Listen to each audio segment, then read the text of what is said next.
Hello friends, welcome to my YouTube channel.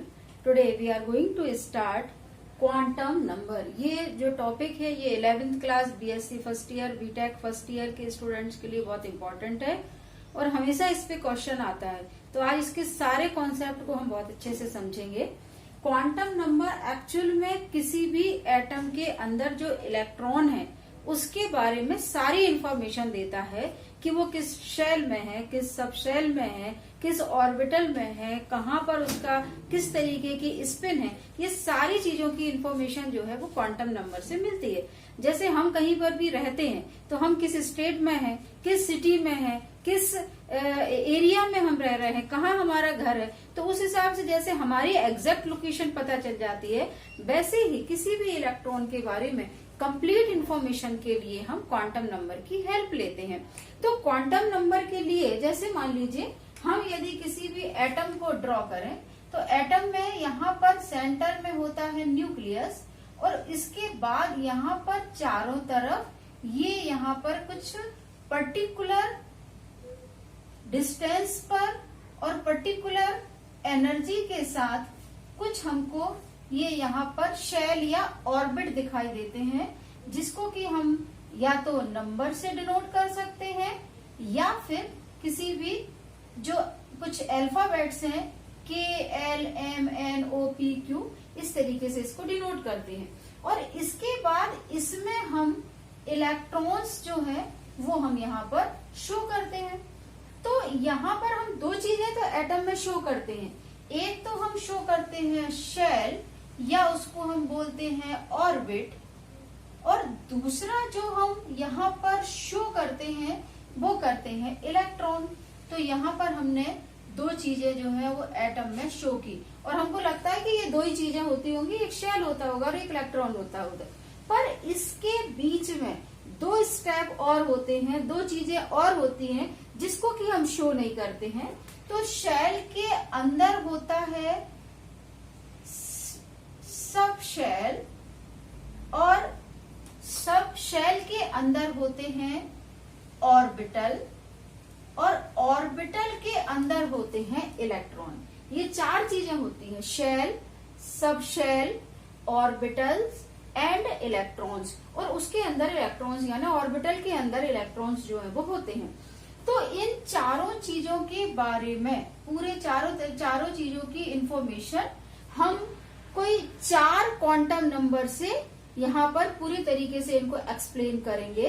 तो उसमें जो हमारे चार क्वांटम नंबर हैं उसमें फर्स्ट जो है principal quantum number, it is denoted by small n, ये पूरे शेल के बारे में इंफॉर्मेशन देगा।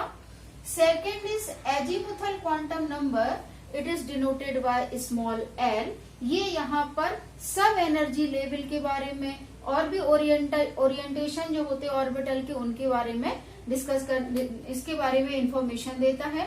ऑर्बिटल के बारे में इंफॉर्मेशन देने वाला थर्ड हमारा क्वांटम नंबर है, that is magnetic quantum number, इसको हम स्मॉल m से डिनोट करते हैं। और इसके बाद डायरेक्शन ऑफ स्पिन, जो इलेक्ट्रॉन की स्पिन किस तरीके से है, वो क्लॉकवाइज है या एंटी क्लॉकवाइज है, इस तरीके के सारी इंफॉर्मेशन के लिए हम यहाँ पर स्पिन क्वांटम नंबर की हेल्प लेते हैं। तो ऐसे करके चारों क्वांटम नंबर को हम चार चीजें से कोरिलेट करके और सारे किसी भी एटम के अंदर किसी भी इलेक्ट्रॉन की पोजीशन, एग्जैक्ट पोजीशन उसकी क्या है, उसका एनर्जी लेवल क्या है, उसके बारे में पूरी इंफॉर्मेशन हम देते हैं। तो यहाँ पर हम चारों क्वांटम नंबर को वन बाय वन डिस्कस करते हैं। चारों क्वांटम नंबर को डिस्कस करने से पहले एक बार हम ये जो क्वांटम नंबर की डेफिनेशन है उसको रीड करते हैं। क्वांटम नंबर्स आर इंटीजर्स और हाफ इंटीजर्स और constants which specify the actual position and energy of an electron in an atom। किसी भी एक एटम में उसका इलेक्ट्रॉन की एनर्जी लेवल और उसका एक्चुअल पोजीशन, उस इलेक्ट्रॉन की एक्चुअल पोजीशन कहाँ पर है, उसका एनर्जी लेवल कहाँ पर है, इसके बारे में पूरी इंफॉर्मेशन देने के लिए जो भी हमारे यहाँ पर हमको जो नंबर्स दिखाई देते हैं या तो वो इंटीजर्स हो सकते हैं या या हाफ इंटीजर्स हो सकते हैं या कांस्टेंट वैल्यू हो सकती है।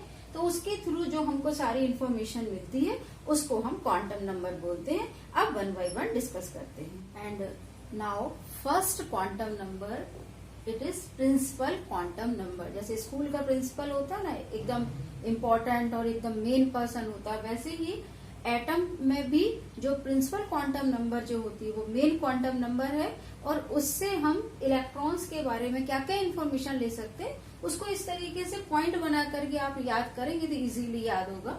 सबसे पहले उसका साइज मीन्स क्या कि यहाँ पर जो भी हमारा एटम है उसमें ये न्यूक्लियस है, उसके बाद यहाँ पर इनकी ये शेल होती है।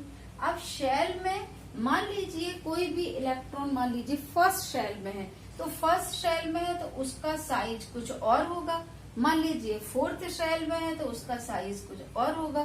तो इस तरीके से साइज के बारे में भी इंफॉर्मेशन देते हैं, means radial distribution of electron, electron के रेडियल डिस्ट्रीब्यूशन के बारे में भी यहाँ पर इंफॉर्मेशन मिलती है।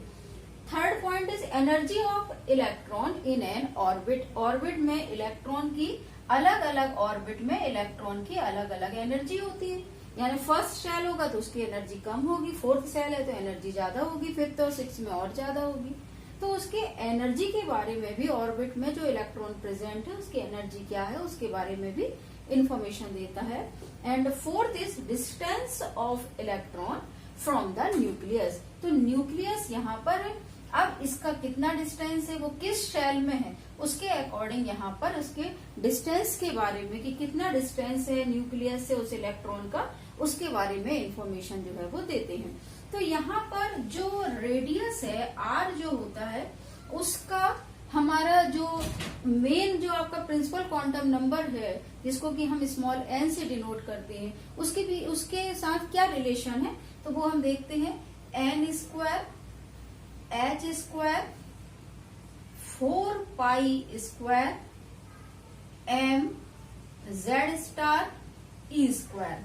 और जब सारे कांस्टेंट को हम हटा देते हैं तो हमारे को ये जो रिलेशन मिलता है r is directly proportional to the n square, means जो रेडियस जो है और प्रिंसिपल क्वांटम नंबर दोनों क्या है डायरेक्टली प्रोपोर्शनल है।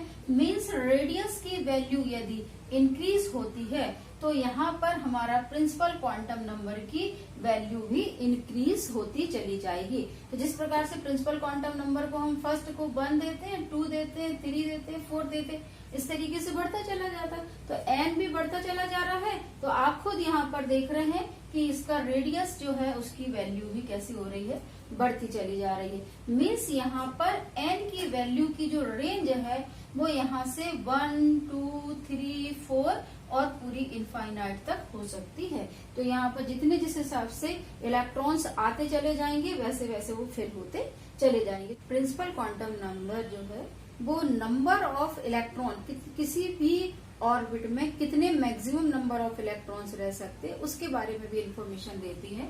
तो उसके लिए एक फॉर्मूला है 2n स्क्वायर। अब 2n स्क्वायर में यदि हम n की वैल्यू को पुट करते चाहे 1, 2, 3, 4 तो हमको टोटल नंबर ऑफ इलेक्ट्रॉन्स भी पता हम कर सकते हैं।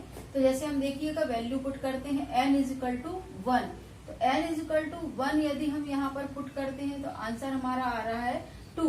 मीन्स फर्स्ट शेल में मैक्सिमम नंबर ऑफ इलेक्ट्रॉन्स कितने रह सकते हैं 2। अब इसके बाद सेकंड शेल की बात करें तो यहाँ पर सेकंड शेल में बात करते हैं तो टोटल आंसर कितना आ रहा है 8, 2 2 जा 4, 4 2 जा 8। सेकंड शेल में मैक्सिमम इलेक्ट्रॉन्स कितने रह सकते हैं 8 इलेक्ट्रॉन रह सकते हैं। फिर उसके बाद हम थर्ड शेल की बात करें तो थर्ड शेल में कितना आ जाएगा आंसर 18 आ जाएगा। फोर्थ शेल की बात करें तो फोर्थ में इसका जो आंसर कितना आ जाएगा 32 आ जाएगा। तो इस तरीके से हम मैक्सिमम किसी भी ऑर्बिट में कितने मैक्सिमम इलेक्ट्रॉन्स रह सकते हैं उसकी इंफॉर्मेशन भी हम इस तरीके के इस फॉर्मूला में वैल्यू पुट करके निकाल सकते हैं। And now second quantum number is azimuthal quantum number. It is denoted by small l। It is also called subsidiary और ऑर्बिटल क्वांटम नंबर। इसमें हम कुछ बहुत इंपॉर्टेंट जो पॉइंट्स हम डिस्कस करने वाले, जो इन्फॉर्मेशन हमको इस क्वांटम नंबर से मिलती है वो है कि इससे हम सब energy level of the electrons को निकाल सकते हैं। सब एनर्जी लेवल उसका क्या होता है वो निकाल सकते हैं। एंगुलर डिस्ट्रीब्यूशन ऑफ इलेक्ट्रॉन के बारे में इंफॉर्मेशन देता है। It is associated with the angular orbital angular momentum. Orbital angular momentum के बारे में भी इंफॉर्मेशन देता है। Formula is mvr is equal to h upon 2 pi under root l plus 1। और यहाँ पर जो n से l का जो रिलेशन है वो ये है कि n के लिए n, अगर हमको l की वैल्यू निकालना है और उससे n का रिलेशन निकालना है तो वो वैल्यू होती है 0 से लेकर के n-1 तक। जो भी n की वैल्यू है उसमें हम 0 से लेकर के n-1 तक की जो वैल्यू है वो हम l की वैल्यू निकालते हैं। फॉर एग्जाम्पल कि n की वैल्यू मान लीजिए 3 है, मान लीजिए वो थर्ड शेल में कोई भी इलेक्ट्रॉन प्रेजेंट है, तो इसके लिए l की वैल्यू क्या आएगी 0, 1 एंड 2। मीन्स यहाँ पर n-1 मीन्स 3-1 किया तो कितना आ गया 2। तो 0 से लेकर के n-1 मतलब 0, 1 एंड 2, ये इस तरीके की हमारे l की वैल्यू हम कैलकुलेट कर सकते हैं। और इसके साथ साथ एक इंफॉर्मेशन और हमको मिलती है, it shows shape of orbitals. Orbital के किस तरीके के शेप होते हैं तो अभी हम डिस्कस करेंगे कि 4 टाइप्स के ऑर्बिटल्स होते हैं, s orbital, p orbital, d orbital and f orbital. और यहाँ पर इनके हर किसी के पर्टिकुलर शेप होते हैं। जैसे कि हमारा जो s ऑर्बिटल होता है it is spherical in shape. इसका जो होता है वो कैसा होता है, स्फेरिकल शेप का यहाँ पर ये ऑर्बिटल होता है। p जो होता है it is dumbbell shape, it is dumbbell shape. Dumbbell shape का यहाँ पर इस तरीके का p ऑर्बिटल होता है। d ऑर्बिटल जो होता है it is double dumbbell shape. इसका जो शेप होता है वो डबल डम्बेल शेप का होता है। मीन्स यहाँ पर एक यदि मान लीजिए ये डम्बल है तो दूसरा इसके पैरेलल में इस तरीके से ये डम्बल बनेगा। तो ये जो है ये डी का होता है। और एफ का जो होता है उसको अपन बोलते हैं कि बहुत कॉम्प्लिकेटेड होता है एफ का शेप, तो वो भी अभी तक कहीं भी जो है उसको कहीं पे भी नहीं बतलाया जाता, बस ये बोल दिया जाता है कि वो कॉम्प्लिकेटेड शेप का होता है। तो वो उसका कोई अभी तक जो शेप नहीं पता चला। तो ये जो है यहाँ पर ऑर्बिटल के शेप के बारे में भी इंफॉर्मेशन हमको एजीमुथल क्वांटम नंबर से मिलती है।